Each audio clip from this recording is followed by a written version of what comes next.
Mike, so great to see you. Greetings from Toronto.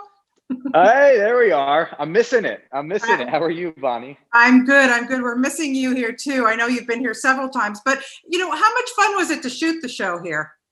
Oh, it was a blast. I absolutely fell in love with Toronto. This is the first time I've worked up there. I've been there for Yes. press and everything over the years, but to get to spend an extended period of time there, and because of the whole COVID craziness that happened, we went from wintertime. We came back at the end of summer. We experienced fall, and then went Yeah, back into winter again. So we got the full picture. It was awesome. it was great. Well, great. Always happy to host you here, my friend. Congratulations on this. I gotta say, okay, I was wondering when you first got presented with this script and you knew what you were getting yourself into here. Were you nervous, or no pun intended? Did it get you excited? Still nervous. Yeah, it was full on. I remember my first reaction was, how in the world are we going to film this? And then I don't, a lot of people don't understand, we filmed for 3 weeks before the entire world shut down. So Yes. we had to then pivot on top of that into really, how are we going to shoot this in this current environment? And that's a testament to this cast and to the creative team to be able to pivot that quickly, and to be able to film a show that everyone said, yeah, in this current environment, you'll never be able to do a show like that.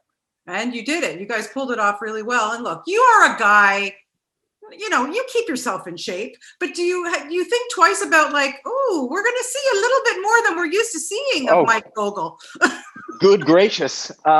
Yeah, it and you throw in the fact that gyms were closed during this time for the most part. So you're literally walking around the house going, well, there's a railing. I could try and do some pull-ups off of that. And if I eat a little less today, and maybe, so you're doing the addition and subtraction.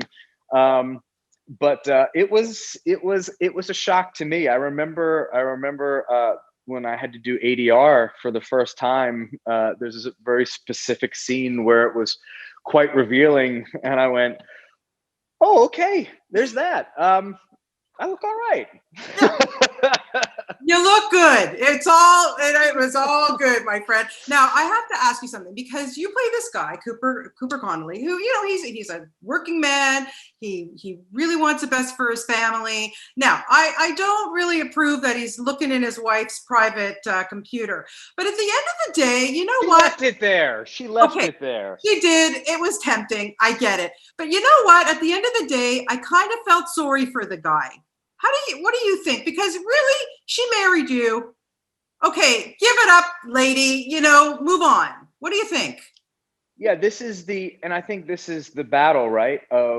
She has a great line in the series where she's talking to her therapist, and she says, it's 85-15. Cooper has 85% of everything I want. It's that damn 15% that keeps getting me.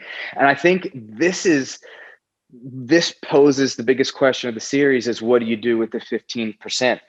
I think if you have a spouse that's unwilling to budge on the 15%, that creates the bigger story. But if you have a spouse that's willing to work for the 15% to make it the full 100, that's where things get tricky. And yeah, I'm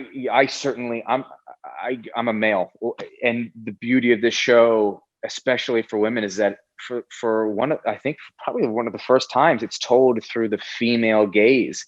And I think it Yes. services a lot of the questions that women have that I'm wholly unqualified to speak to. But it does it in a very real way of giving voice and giving credence to those questions and those desires and those passions, and how do you balance those things? Yeah. So to wrap it up, your best advice to keep things fresh and spicy? Freaking work. Someone said to me years ago, fellas, don't ever stop dating your wives. If you stop dating your wives, you're in trouble. And so that's something that's always stuck with me. Yeah, well, always a pleasure to talk to you, Mike. And, come back and visit us anytime. Maybe we'll get season 2 Hey, back in Toronto. fingers crossed.